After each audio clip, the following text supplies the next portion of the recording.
мөнгөн хажны амийг нээж мөнх насыг даатаж ган мушуудаа алтан бариултаа хайж гар өдөр бүхийдээ дамжуулан үргээгээд гарсан дүрсэн насыг нь орцгож өргөөд баруун талын шанаанаас нь авч үргээхэд бадам зүнхаа цэцэг дэлгэрч байгаа мэт зүүн талын шанаанаас нь авч үргээхэд зүуд бүрийн эрдэнэ засарч байгаа мэт орой дээрээс нь авч үргээхэд бэлэг нь хурцсаж оюу хаан нэмэгдэж байгаа мэт ар шилэн дээрээс нь авч үргээхэд агуу хүчин төгөлдөр байгаа мэт эрхэм айт хоёр хүүгийнхээ эрдэн бэлгийн ярих юм бол номонд мэрэгэн нойрон сэргийг үүлэн дуран үгэн цэцэн илгээрээ ингэ сайхан оршиж төрлөөрөө төв сайхан оршиж үрээ танихгүй өнөрөдхөн үрээгээ танихгүй баян садгалан ан гөрөөс нь уулаар дүүрэн адуумаас нь талаар дүүрэн хайрыг цагаан гэрээ дүүрэн ард олон жаргалаар дүүрэн дайраад ирэхэд далаа шиг буцаад ирэхэд булах шиг гангамөрн далаа шигэн ёроолоосон гундаж халбраасан мочиг үзүүрээсээ цэцэглэж дэнжийн цэцгэж ганхаж дэлхийн ногоо шиг найгаж он ондоон дэгдэж орос уранд очиж олон дүмэндээ үнэлэгдэж явахын өлзий дэмрэлтэй сайхан өрөөлийг өөдөөд нь дэвшгүй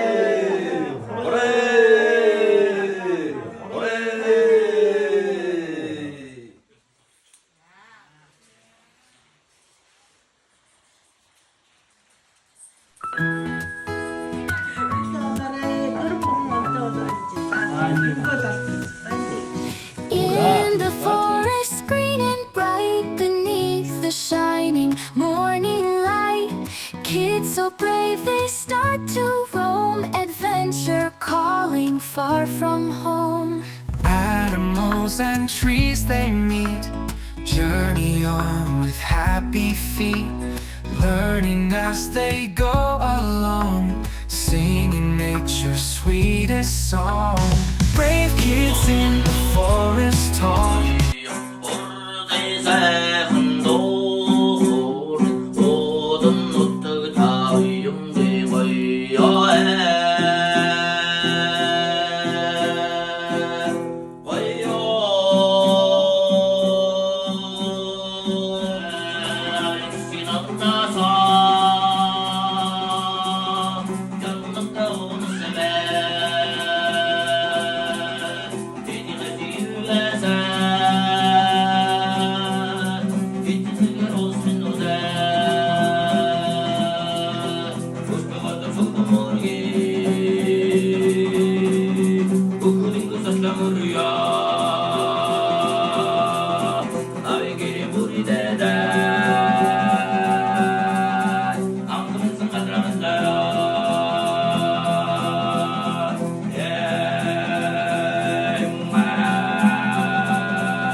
Өсний найрандаа бэлдээл хоёулаа удахгүй халзан болохоо мэдэхгүй байгаа ч гэсэн айгүй хөөрхөн хөөрөөл хүлээс нь шаар хаглаад боосон мэлэгнүүд тараагаад нэг гоё юм болох гэдэг гэж мэдээл ах шиг байгаа.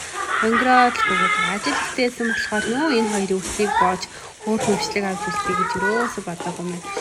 Энд чинь нэг юм арзайсаа хоёр толгой. За тэгээ өсний найр маань маш гоё болж өнгөрсөн. Ийм хөөрхөн хоёр мөнгөнд толгой гарч ирсэн. Үсээ хоцуулж явахдаа хоёулаа уурлаагүй, уйлаагүй, мондог байсан. Хоёулаа хандаа үсээ ахуулж байгаа болохоор ерөөсөө гайхахгүй хүн болгон дээр ингээд ээлжилж очиод үсээ ахуулаад бүр айгүй дуртай. Хүн орж ирэнгүүт ингээд түнхээ өрөөл очиод айгүй хөөрхөн мондог байсан. За тэгээ хүрэлцэн ирсэн бүх хүмүүстээ маш их баярлалаа.